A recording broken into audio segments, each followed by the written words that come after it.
Hello and welcome, everybody. This is the Cole Memo. I'm your host, Cole Preston.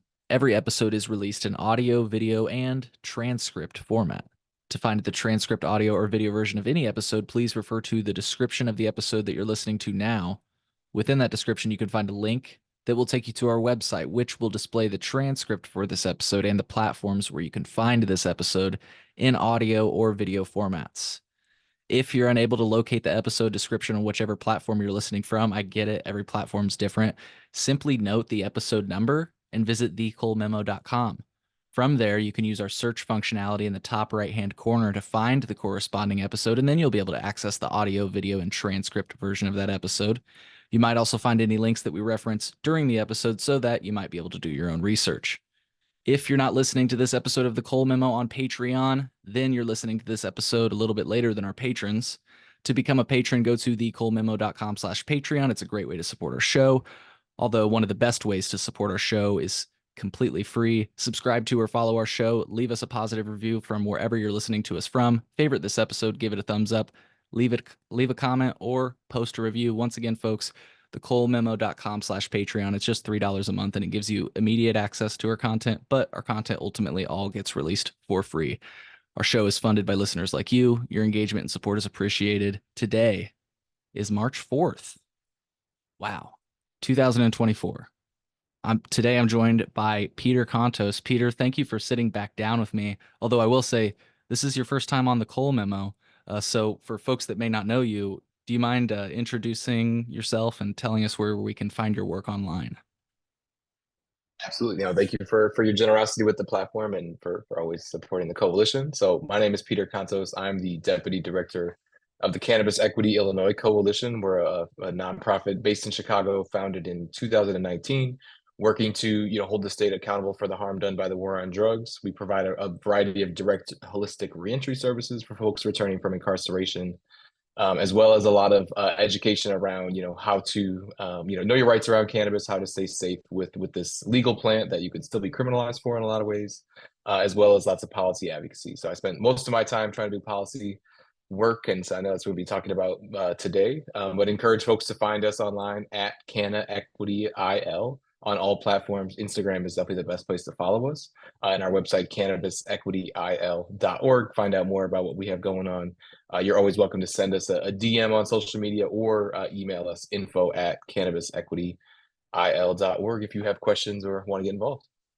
Awesome. Peter, thank you again for your time today, and thank you for what you do. You do so much. Of course, it is called Cannabis Equity Illinois Coalition, so, we talk about cannabis often, but you do offer some service.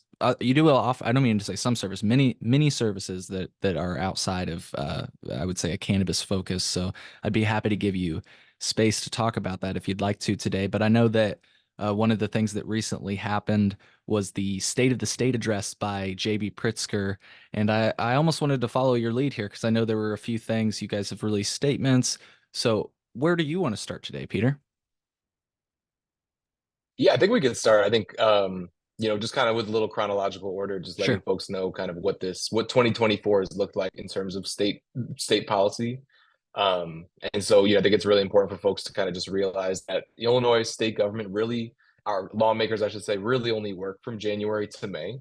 And so we are in the midst of that legislative session right now. We have an election coming up on March 19th. And so, as people have probably seen, there hasn't been a lot of movement in terms of the laws or policies getting enacted or changed at all in the state. That is not like a surprise or something we're worried about too much, just because we know, again, once the election comes, once we get into April, that's when our lawmakers kind of wake up out of their hibernation and get to work. And so we, very excited about kind of what's to come over these next few weeks and months, I should say. But it's really important that we talk about the state of the state because it does really offer kind of a look into what's to come for state policy making over these next few months and what it will mean for the next year for the state of Illinois. Yeah, and I was about to ask you, since I like that idea of staying in chronological order, that looks like the State of the State was on the 21st of February. Is that correct? Yep. Cool. Cool. So let's talk about it. I'm sure some people may have missed it. Some people may not have even known that it was happening. So, um, yeah. Let's talk about it. Yeah. So what happened, this is an annual thing that every Illinois governor has done for quite a while, I'm sure. I don't know who started it, but it's been doing as long as I've been alive. And so what happens is every year, in the middle of kind of the winter, session hasn't really heated up yet. There's not a lot of work getting done. It's really just all about laying that framework for what's to come at the end of May when they pass all the bills.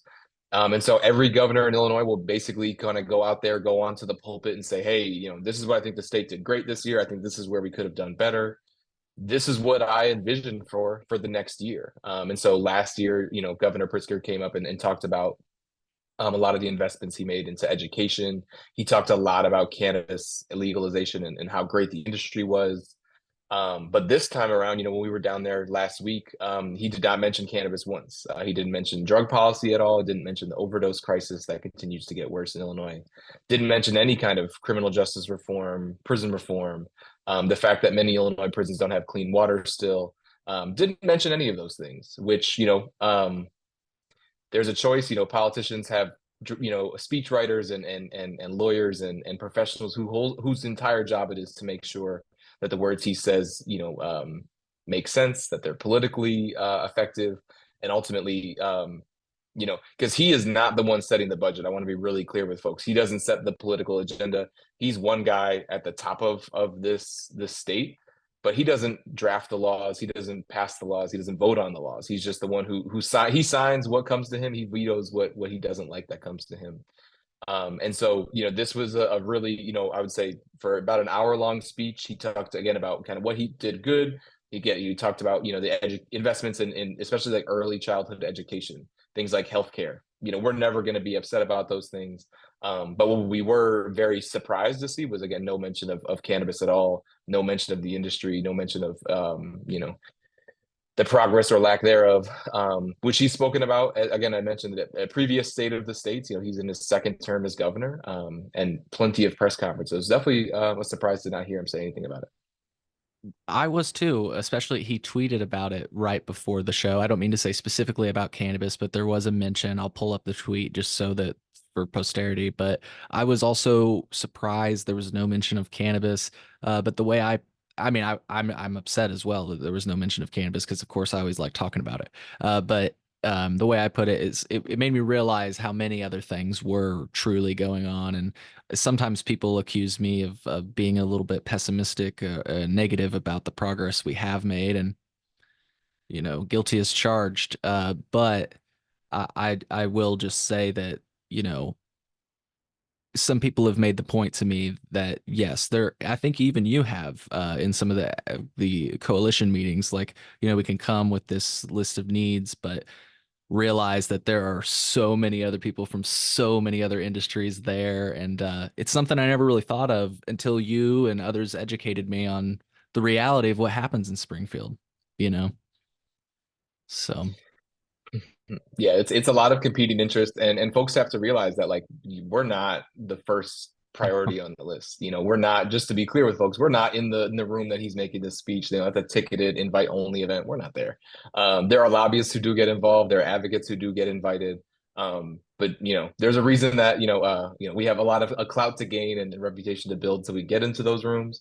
But there's, a lot of competing interests. I'm not sure the exact number, but there has to be at least 500 lobbyists registered in Illinois, probably more, who represent everything from what we do in cannabis and drug policy reform and criminal justice reform to the people who represent the casino and gaming industry, right. to people who represent the Chicago White Sox baseball team. We're trying to get $1 billion out of state taxpayers. Yep. So when we're down there, it's not like, oh, we have the cannabis megaphone and everyone flocks to Yeah. us. Like we're definitely, definitely the odd man out a lot of the times. People really, yeah, they put off the conversation that might be a little nervous to engage with it.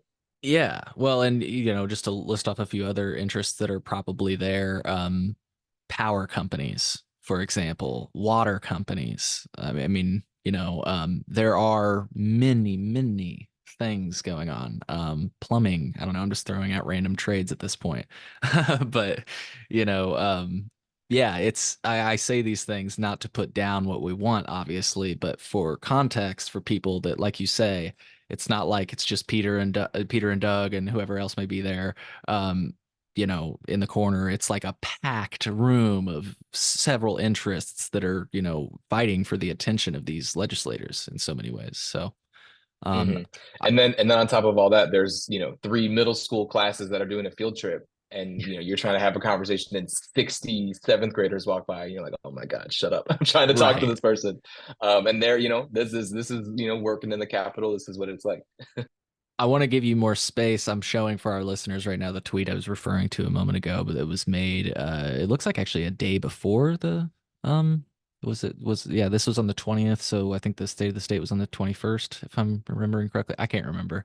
But you can see here he does mention, as kind of a highlight that they launched the adult use cannabis industry. So I thought this was going to be like the bullet point list he was going to go through, like maybe even in order. I don't know. But I was surprised that this did not make the cut. But I wanted to give you more space, like I said. So you talked about some of the other topics that weren't discussed. I wanted to give you more space on that because I think that is important. But I also wanted to give you the space to talk about, for folks that missed the speech, what was mentioned. You know what I mean? And we've mentioned a little bit, but I wanted to, like I say, just give you more space on those topics. Yeah, I would say that the main things he talked about were especially stuff like at the very top here, where balanced budgets, credit upgrades. Spent a lot of time talking about like Illinois as a business and And like can I how great. jump in real quick? Please. Sorry. But to your point earlier, just so that people understand if they didn't see the speech, this past five balanced budgets, he made a statement during the speech like, hey, kind of like, some people may critique my analysis of this, but just this is my analysis. It seemed like hey, I'm reaching across the aisle, but for the budget, but realize that I will not put the state's credit, what is it? Not credit upgrades for approval. See, this is his other bullet point. So I wanted to say that to your point earlier of you made the point that the people pass the legislation, bring it to him to sign into law. But that he doesn't directly write it. So the speech he's saying like, hey, if this is how you're going to proceed, this is what's going to get my signature almost. I thought that was important to mention. And that's really, I'm glad you said that. Yeah, he's not telling you what he wants you to do, but like, hey man, this is what I want you to do. Right. And then they'll have countless meetings between the Senate, the House, all the each the House and the Senate have their own budget representatives. The Democrats, Republicans have their own budget representatives. All of these people have staff who their only job is to write the budget. And so there's a lot, that this is one of the most complex things you will see is how the budget gets made. It's just a lot. This is billions of dollars being spent. The city of Chicago budget is 16 billion. The state of Illinois is at least double that. And so it's really important that folks know like this is not small potatoes, this is not pennies on the dollar. This is a lot. And so again, the governor, he's not telling people what they need to do, but he's saying, hey, this is my request of you. And he'll lay out his stipulations like, hey, I'll invest in this early childhood education or this healthcare thing that we might lose money on technically, but on the back end, we will make it back through like people paying more in taxes or having a better higher employment rate or something.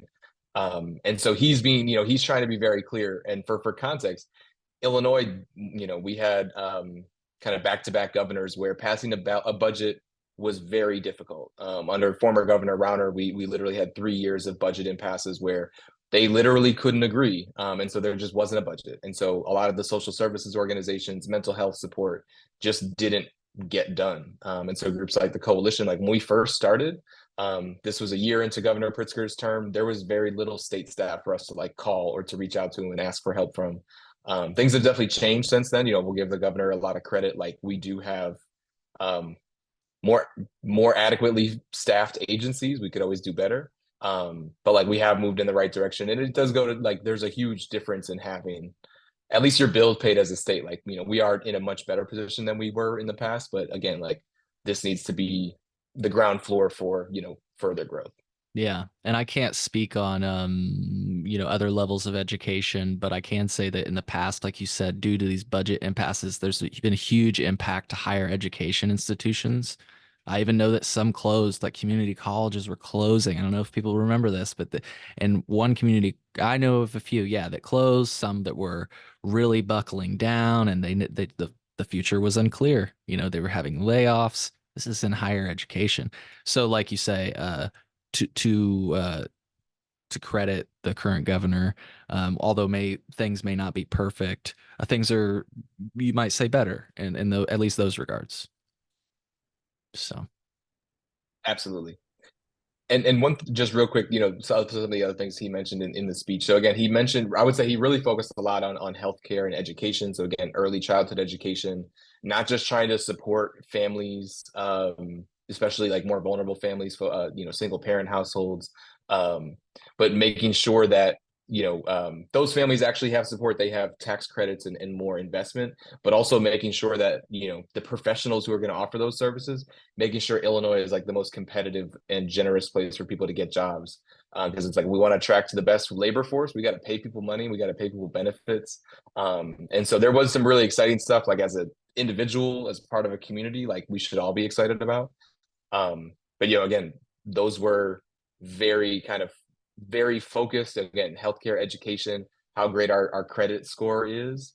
Um, One thing that he did say that we, as a coalition, do have a lot of issues with, which he did kind of make a jab at the Republicans around the immigration conversation. The coalition, we started again in 2019. We have members from all over the state of Illinois. We have folks from all over the world. But we had a lot of very honest conversations about, the impact of the war on drugs, both in Chicago and across the globe when we first founded. And so we take the immigration conversation very seriously. And so Governor Pritzker did kind of make a jab at the Republicans about them, not coming, well, not fully agreeing to a federal immigration deal. And this is very off topic of cannabis, but again, we believe we see the intersections in cannabis and immigration policy. The American immigration system is based on racism, and our drug policy and immigration policy are firmly intertwined. And so for him to kind of come at the Republicans and say, well, you're not, trying to come to the deal making table when the solutions that are being put on the table are basically ending the asylum process. And again, we're getting way too into the weeds. But as an organization who recognizes that the war on drugs destabilized communities across the globe, the U.S. is behind a lot of that destabilization. And now these people are coming to the U.S. and we're trying to close the door in their faces. We as a coalition will not accept that. And we think it's incredibly disappointing that the governor would even think that an immigration deal like that is productive. Because again, considering Illinois is a state built, by immigrants, built, especially the city of Chicago, like we have no right to say that, our city is full or we're at capacity. Like this is, we can only, grow from here. And so we did want to call that out as something that was extremely disappointing, and something that, we think he should be, learning from and growing from. This is not just about saying, oh, the Republicans won't take a deal. Like, no, the deal has to be like a good deal. We want to see, Illinois be the most welcoming place in the country, and a place that everyone can live safely, securely, and in the best health possible. And we want to make sure that we're not closing the door. sure. I'd like to preface this question with saying that I've only watched a few State of the State addresses, and I've only watched maybe a little bit over a handful of State of the Union addresses. And I would say starting with President Barack Obama when I first started like getting interested in politics, and then of course, going on from there. So again, maybe just over a handful. Um, Now that I've like prefaced this question, I want to ask, is it normal for a governor to like call other governors out like that? Um, Even the former president he called out, which it's not that I disagreed necessarily with anything, but I would just like to call it just seems like we're talking about the state of the state right now, which I guess I get how the immigration issue makes you think of Abbott because he is apparently sending the busing people here. So I guess that call out makes sense. And I can see how the Trump thing comes up too. I just am asking, like, is that unique or does that happen often? Yeah, that's definitely something like I haven't seen. Like we've seen people take kind of shots at former President Trump a few times, but like Other governors, that's the first I've seen of it. When you brought up the question, I thought you were going to talk about his dig at California Governor Newsom around their debt issue, Mm. because he did make a jab at the state of California. I think the California example is very interesting because, we have seen Governor Pritzker. Let's be honest, he's a billionaire. This man doesn't need to be a politician if he didn't want to be. If he didn't want power, he could buy his own island and live on the island comfortably. But he doesn't. He lives in Illinois. He is the governor of Illinois, and we believe he has much larger kind of prospects. We think he's going to eventually run for governor at some point. And so to see him You kind meant to of say come at president. the You said my governor. bad, yeah, president, Yep. he's going to run for president at some point. And so it made sense to see him kind of take a jab at like, oh, California is kind of underperforming or not as performing as good as Illinois. So that was a little bit of surprising, but like when you see his political prospects, it makes sense. When it comes to the stuff with Texas, I'll be totally frank as an advocate, and somebody who's like very pro immigration and again, like resettling people so they can live their best life. I think he could have gone even harder. Like this dude, I'm not saying this dude, the governor of Texas, the governor of Florida, these people are hiring buses and private jets using taxpayer dollars to send migrants to Chicago and New York and California and all over the country. I don't want to say it's like just the big cities. And it's just like totally abdicating their responsibility to actually process asylum cases and to support people who are, again, fleeing their homelands. Like people wouldn't come here if it wasn't absolutely dire. People wouldn't travel thousands of miles in the most dangerous, crossing in modern, human history. Like we have created these situations. So I was a little surprised he didn't go even harder because like this guy, and again, there's much bigger issues around federal immigration that again, I'm going way too off topic. But like he used his pulpit to, I think show the country, not just the state of Illinois, but really show the country like, hey, I mean business. I'm different than the California, I'm different than the Texas guys.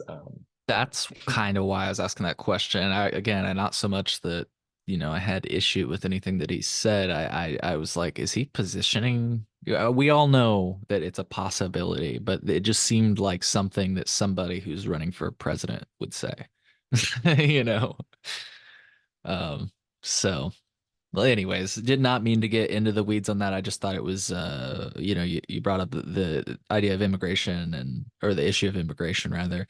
And, yeah, just made me think of those statements that he made, and I wasn't sure if it was characteristic of a State of the Union, or State of the State rather.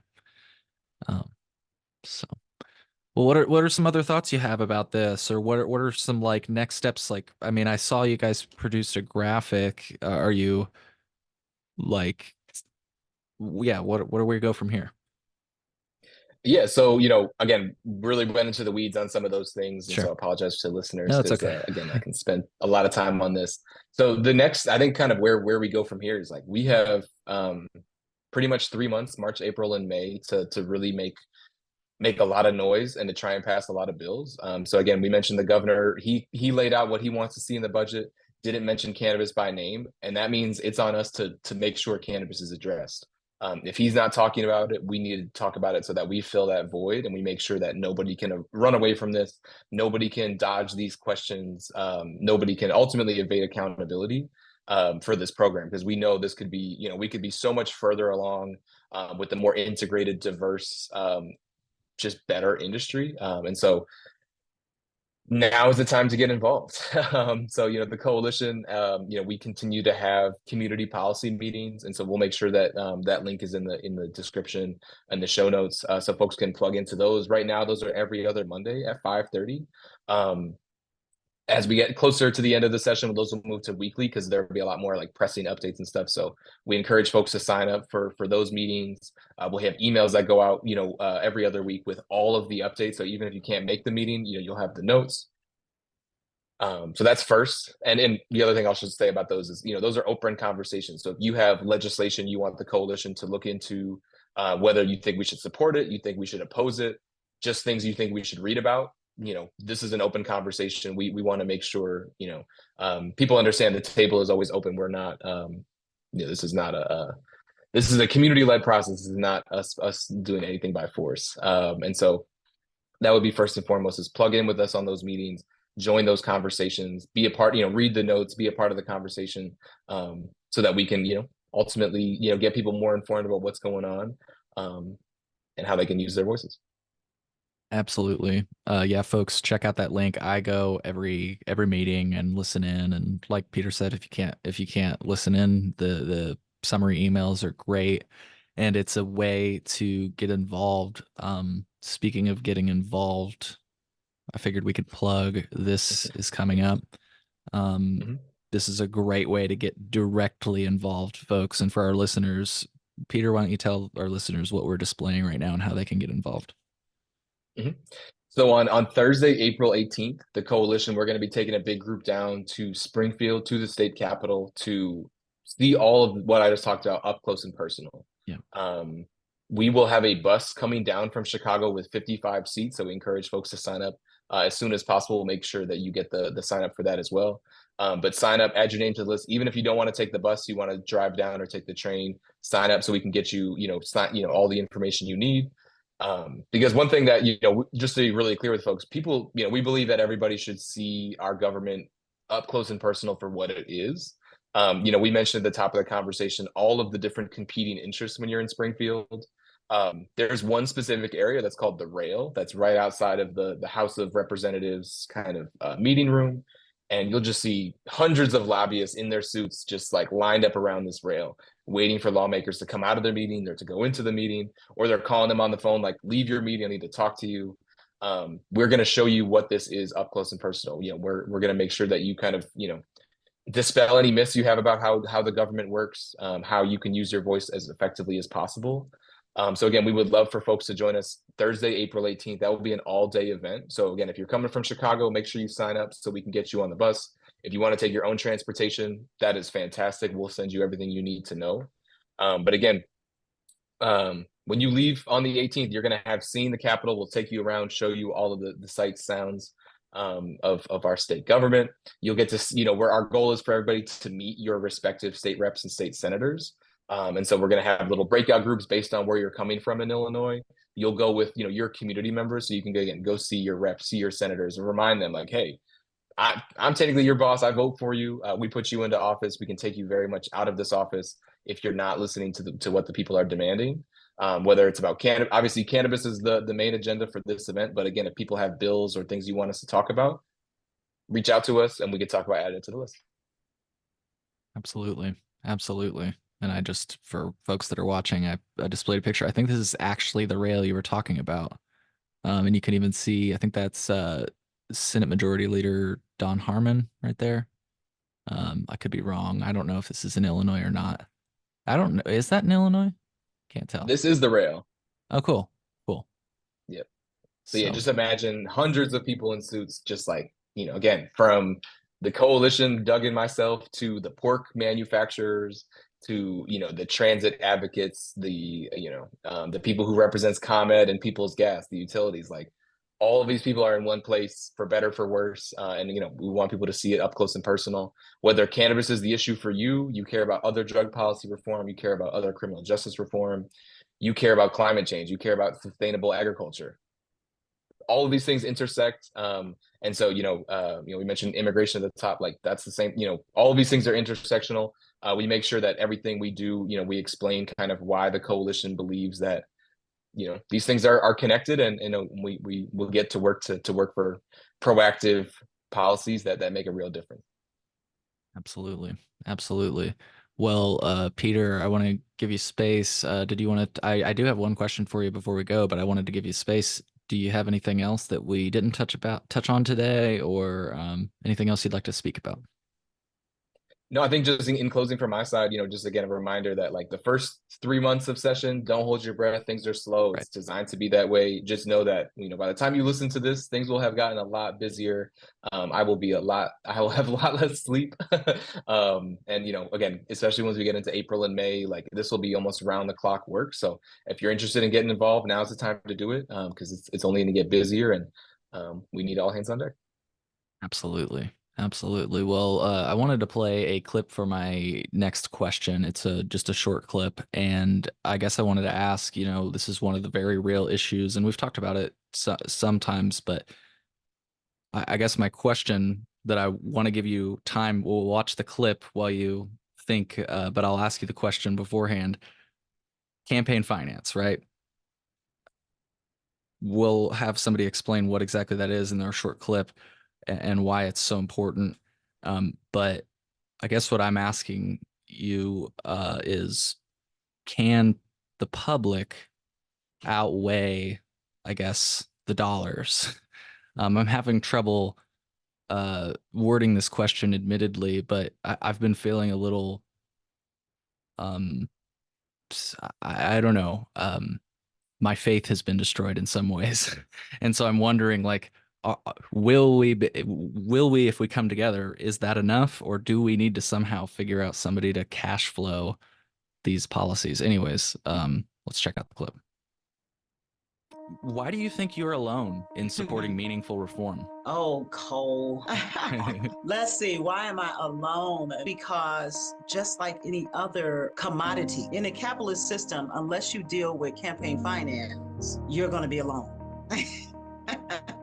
I mean, I know intimately how this game is played, and whoever pays, plays. I totally understand how this works. So you'll look and say, oh, these people don't really support her campaign. No, because I don't ask them to. There is a real fundamental problem in every state in this union, and it is called campaign finance.